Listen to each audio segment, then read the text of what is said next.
Chers amis, bonjour. Non seulement bonjour, mais que la paix soit avec vous. Je vous le dis parce que je viens de célébrer la messe à toutes vos intentions. Et maintenant, je viens continuer à vous parler de la prière.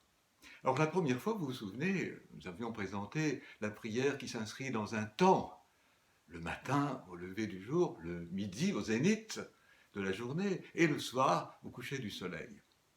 Et nous le faisions avec la Vierge Marie par l'Angélus, c'est très facile à réciter. Et puis, la prière s'inscrit dans un lieu. Et c'est ce que le Père Mathieu Mouvin nous a magnifiquement montré. Il est très facile d'aménager dans sa maison un coin pour prier qui soit beau. Aujourd'hui, je viens vous parler du signe de la croix, par lequel commence toute journée et toute prière. Et vous avez d'abord devant vous, là, une croix représentée de manière victorieuse. Parce que précisément, la croix est une victoire sur le mal. Et les pères de l'Église disaient qu'à la vue de la croix, les démons fuient. Alors c'est très très bon pour nous qu'au moment de commencer notre prière, nous sachions que nous mettons en fuite le démon parce que c'est au moment où on a envie de prier qu'on a envie de faire tout à fait autre chose. C'est toujours, vous pouvez remarquer. Et là, ce signe de croix va nous aider à entrer aussi dans le mystère de notre baptême, de la création nouvelle. Alors, vous vous souvenez, Bernadette de Lourdes, qui s'en allait au Gave et devait traverser le Gave, n'y arrivait pas. Et la Vierge Marie lui apparaît, et le premier signe qu'elle lui donne, comme une force, comme un viatique, c'est le signe de la croix. Elle le fait devant elle, d'une façon curieuse, parce que pas habituelle. Et lorsqu'elle sera convoquée par l'évêque de Tarbes, elle va lui demander mais comment la Vierge Marie a fait son signe de croix. Elle va faire son signe de croix comme l'a montré la Vierge, d'une façon tellement belle, tellement majestueuse que l'évêque en a été ému. Il n'avait pas besoin d'autres signes pour croire que la Vierge lui était vraiment apparue. Mais on n'a pas trace écrite de ce comment elle a fait. Alors la Vierge Marie est revenue à nouveau en France, à l'île Bouchard, et à 4 enfants, elle a à nouveau tracé le signe de croix en leur demandant à ses enfants, et les tout petits, il y avait une plus grande, s'appelait Jacqueline, de faire avec elle le signe de croix. Et là, on peut trouver cela sur des vidéos de Jacqueline Aubry, mais lorsque j'étais allé la voir peu avant sa mort, je lui avais demandé, Jacqueline, mais montrez-moi comment a fait la Vierge. Et ça a été pour moi un éblouissement, si bien que je le fais tous les jours, ce signe, comme la Vierge l'a fait pour Jacqueline Aubry, comme l'a fait pour Bernadette et aux autres voyants. Et je me rends compte que ce signe est chargé d'un enseignement toujours nouveau pour moi. Alors beaucoup l'ont déjà vu, m'ont déjà vu faire, mais c'est toujours nouveau, je le redis toujours autrement. Alors voilà, la Vierge Marie est apparue avec les mains jointes, vous savez, les mains tournées vers le ciel. Ça donne une direction à notre vie. Saint Jacques disait, une vie qui ne sait pas où elle va tourne en rond et comme une coquille sur des vagues. Alors nous donnons une direction à notre journée, une direction vers le ciel. Et puis la Vierge Marie détache sa main droite.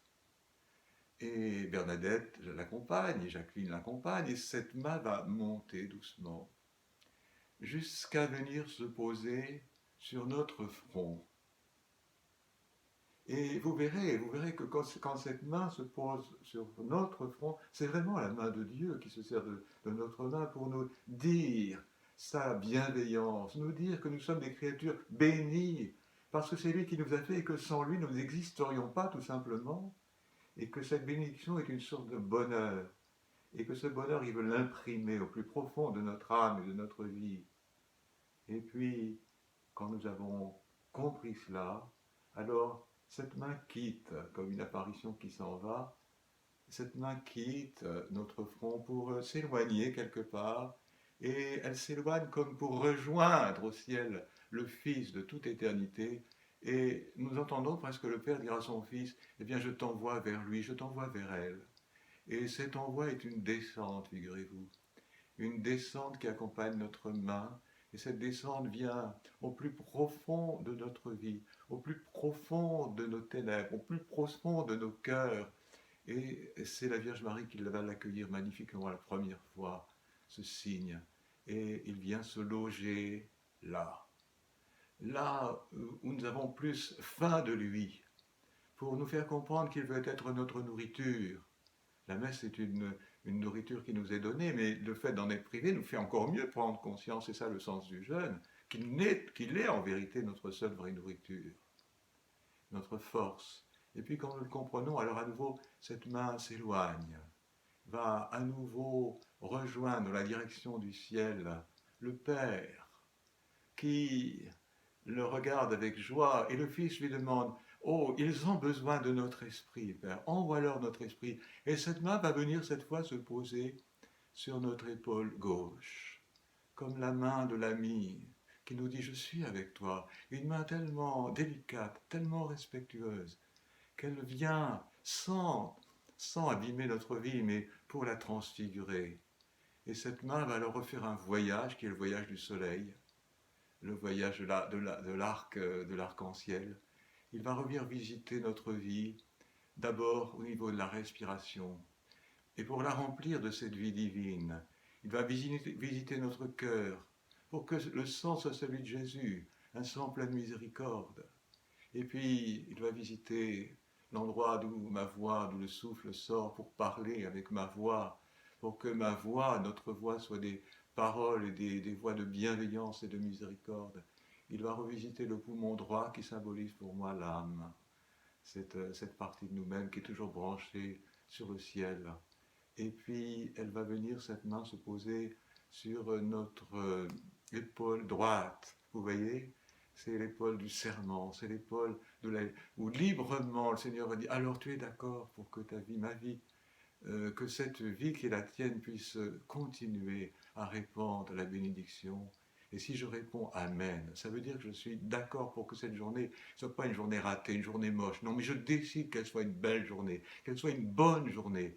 Elle ne peut pas être bonne sans mon désir profond, sans ma volonté profonde. Oui, je vais faire de cette journée une journée qui va te rendre gloire, Père. Alors ma main peut rejoindre l'autre qui m'attend, la main de la Vierge Marie, la main des saints, pour s'unir à toute cette communion des saints et faire que cette journée puisse être une journée qui rendre gloire à Dieu. Rendre gloire à Dieu comment? Comme ce bouquet de fleurs qui est là posé sur l'autel et que j'ai cueilli pour vous et pour le Seigneur. Des petites fleurs merveilleuses qui chantent la gloire de Dieu, mais qui ne peuvent pas la chanter sans ma voix, parce qu'il n'y a que moi qui puisse vraiment transformer la création pour la conduire jusqu'au Père. Mais en même temps, ces petites fleurs m'enseignent à moi que moi aussi, je dois être un parfum pour les autres, je dois être agréable pour les autres, je dois chercher aussi à répandre cette lumière que Dieu m'a donnée à tous. Mais voyons, on ne le fait pas seul, on le fait en communion, et c'est ça l'Église. Si l'Église était un jour un parfum d'amour, alors tout le monde croirait. Vous ne le croyez pas?